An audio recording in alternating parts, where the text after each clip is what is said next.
ಈಗ ಬೆಂಗಳೂರಿನ ಇತರೆ ಸುದ್ದಿಗಳನ್ನು ಫಟಾಫಟ್ ಅಂತ ನೋಡೋಣ ಜಸ್ಟ್ 5 ನಲ್ಲಿ.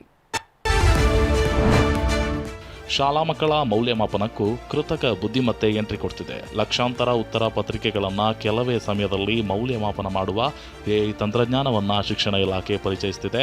ಒಂದೇ ಬಾರಿಗೆ ಸುಮಾರು 15 ಲಕ್ಷ ಉತ್ತರ ಪತ್ರಿಕೆಗಳನ್ನು ಎಐ ಮಾಡಲಿದೆಯಂತೆ. ಇದರಿಂದ ಶಿಕ್ಷಕರ ಮೇಲಿನ ಕೆಲಸದ ಒತ್ತಡ ಕಡಿಮೆಯಾಗಲಿದೆ. ಸದ್ಯ 8ರಿಂದ 12ನೇ ತರಗತಿಯ ಪರೀಕ್ಷೆಗಳಲ್ಲಿ ಈ ವ್ಯವಸ್ಥೆಯನ್ನು ಅಳವಡಿಸಲಿದ್ದಾರೆ. ಅದಕ್ಕೆ definitely we are planning to use AI. ಈ ಸತಿ ಬಜೆಟ್ ಘೋಷಣೆ ಕೂಡ ಇದೆ. ನಮ್ಮ ಲೆಸನ್ ಬೇಸ್ ಅಸೆಸ್ಮೆಂಟ್ ನಾವು ಎ ಯೂಸ್ ಮಾಡ್ಕೊಂಡು ಮಾಡ್ತೀವಿ. ಅದು ಹೇಗೆಂದರೆ ಈಗ ನಮ್ಮ ಪ್ರತಿಯೊಂದು ಸ್ಟ್ಯಾಂಡರ್ಡಲ್ಲಿ ಪ್ರತಿಯೊಂದು ಪಾಠಗಳೇನಿರುತ್ತೋ ಅದಕ್ಕೆ ಸ್ವಾಧ್ಯಾಯ ಇರುತ್ತದೆ. ಅದಕ್ಕೆ ಕ್ವಶನ್ ಬ್ಯಾಂಕ್ ಜನರೇಟ್ ಮಾಡೋದು, ಕ್ವಶನ್ ಬ್ಯಾಂಕ್ ಜನರೇಟ್ ಮಾಡಿದ ನಂತರ ಮಕ್ಕಳನ್ನು ಬರೆಸೋದು, ಟೀಚರ್ಗಳದು ಭಾಳಷ್ಟು ಟೈಮ್ ಇವ್ಯಾಲ್ಯೂಯೇಷನಲ್ಲಿ ಕಳ್ಕೊಳ್ಳೋದು ಎ ಐ ಯೂಸ್ ಮಾಡಿಕೊಂಡು ಅದರದ್ದು ಇನ್ಸ್ಟಂಟ್ ಇವ್ಯಾಲ್ಯೂಯೇಷನ್ ಮಾಡೋದು. Clicking a photo of a paper and software will say how many marks are there.